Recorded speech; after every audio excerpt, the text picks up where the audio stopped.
Every night and every day, never forget to say La ilaha illallah. اور نظر میں فرق کیا ہے اور ان دونوں کو دونے کے کھانے کا کیا حکم ہے؟ اس جاہل سے یہ پوچھو کہ اللہ کے رسول نے فرمایا کہ اذان کے بعد میرے لیے وسیلے کی دعا کرو. دعا مانگتے ہیں کہ نہیں؟ دعا پڑھتے ہیں نا آپ اذان کی؟ اس میں دعا میں ہے نا ایک جملہ، اے اللہ ہمارے نبی کو وسیلہ عطا فرما. تو سرکار نے کہا کہ میرے لیے وسیلے کی دعا کرو، اور قسم رب کائنات کی جس نے میرے لیے وسیلے کی دعا کیا اس پر میری شفاعت واجب ہو گئی. تو صحابہ نے کہا یا رسول اللہ وسیلہ کیا ہے؟ تو انہوں نے فرمایا جنت کا سب سے اعلیٰ مقام ہے، اور میں گمان کرتا ہوں کہ وہ اعلیٰ مقام رب مجھے عطا کرے گا. مجھے بتائیے جنت کے سب سے اعلیٰ مقام میں رسول نہیں رہ سکیں گے تو پھر کون رہے گا؟ ارے بھئی اعلیٰ جنت کا مقام رسول کو نہیں ملے گا تو کس کو ملے گا؟ مگر امت کی تعلیم کے لیے کہا کہ تم میرے لیے دعا کرو تاکہ تم پر شفاعت واجب ہو جائے. تو ہم امام حسین کے لیے جو اصالہ ثواب کرتے ہوئے اس لیے نہیں کہ وہ گناہگار ہے، خطا کار ہے تو یہ ثواب سے ان کو نجات ملے گی، یا وہ مردہ ہے مر گئے، اس لیے نہیں. یہ نظر پیش کر کے ہم اپنی سعادت مندی کا اظہار کرتے ہیں. بے شک بے شک. اس کی مثال میں مولانا روم نے مستمی میں بڑا پیارا واقعہ بیان کیا. مولانا روم فرماتے ہیں کہ ایک بادشاہ وقت کی تاج پوشی ہوئی، تو جب وہ تخت پہ بیٹھا تو بڑے بڑے بادشاہوں نے اطراف کے وزیروں کو بھیجا اپنے کہ جا کے بادشاہ کو مبارکباد پیش کرے اور تحفے طائب پیش کرے. تو بڑے بڑے بادشاہوں کے وزیر آئے، ہیرے جوہرات کے بڑے بڑے تھال نظر کرتے تھے. بادشاہ سلامت، آج آپ کی تاج پوشی ہوئی، خوشی کا دن ہے. یہ فلاں بادشاہ کا میں وزیر ہوں، یہ فلاں بادشاہ کی طرف سے، یہ فلاں بادشاہ کی طرف. بڑے بڑے قیمتی سامان آ رہے ہیں. تبھی ایک کسان آتا ہے اسی ملک کا جو اس بادشاہ کی رعایا میں تھا، ایک کدو لے کر آتا ہے. وہ مولانا روم فرماتے جب وہ دربار میں داخل ہوا تو سارے لوگ ہنسنے لگے کہ دیکھو یہ پاگل جاہل کہیں کا، بادشاہ کی تاج پوشی میں لوگ قیمتی سامان دے رہے، یہ کدو لے کر آیا. کدو بھی کوئی چیز ہوتی ہے بادشاہ کو دینے کی؟ آئر کا بادشاہ بڑی خوشی کی بات ہے، میری طرف سے کدو قبول کیجیے. بادشاہ نے کدو رکھا، خوشی سے لیا. تو لوگوں نے کہا کہ کسان اول تو تجھے ایسی مجلس میں آنا نہیں چاہیے تھا، یہاں بڑے بڑے تحفے ایک طرف رکھے ہوئے اور تیرا حال یہ بدبخت کہ کدو لایا ہے. تو کیا کہتا ہے کسان بڑا چالاک تھا، سنی تھا نا، وہ سنی تو چالاک ہوتے. کہتا ہے کہ میں نے اپنی حیثیت کے حساب سے نظر کیا ہے، اب بادشاہ کے اوپر بادشاہ کو لائق ہے کہ اب وہ مجھ پر کبھی کرم کرے تو اپنی حیثیت کے حساب سے کرے.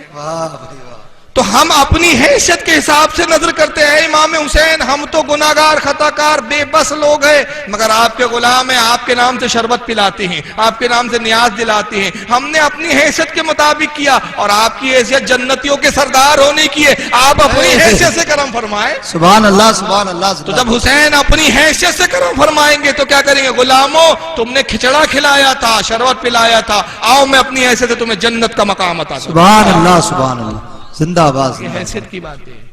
اور ذکر کی بات، ان کے ذکر کے فائدے کیا ہوتے ہیں، نظر و نیاز کے فائدے کیا ہوتے ہیں. میں ایک مثال، ایک واقعہ سنا رہا ہوں. حضرت یوسف علیہ السلام کو ان کے بھائیوں نے بیچ دیا تھا، آپ کو معلوم ہوگا. مصر میں جب ان کو غلام بنا کے لایا گیا، بیچا جا رہا ہے. پورے مصر میں اعلان ہوا کہ بڑا حسین و جمیل غلام بیچا جا رہا ہے. بڑے بڑے بادشاہ اور وزیر بڑی بڑی رقموں کو لے کر آئے. بولیاں شروع ہوئی.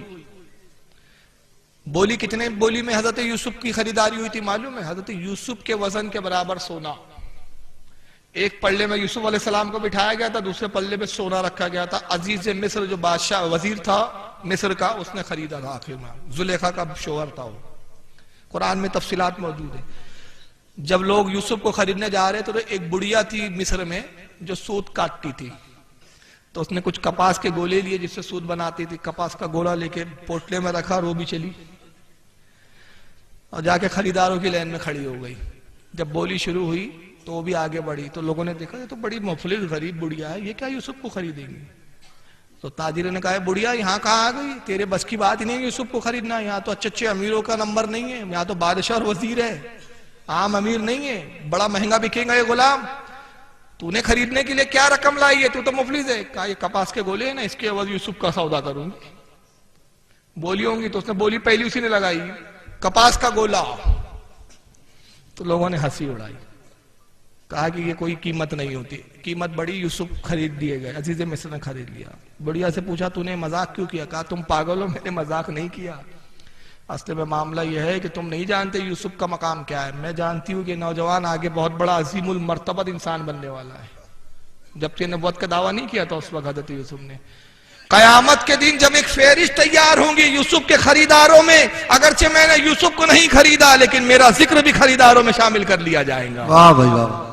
تو یہی ہم اس لیے ذکر کرتے ہیں ان کا کہ ہم جانتے ہیں کہ ہمارے لب, ہمارے الفاظ, ہمارے ہوٹ اس لائق نہیں کہ ان کے ذکر کریں, مگر جب حسین پاک اور ان کے مدح خانوں کی فہرست تیار ہوں گی تو ہم جیسے گناہگاروں کے بھی نام شامل کر لیے جائیں گے.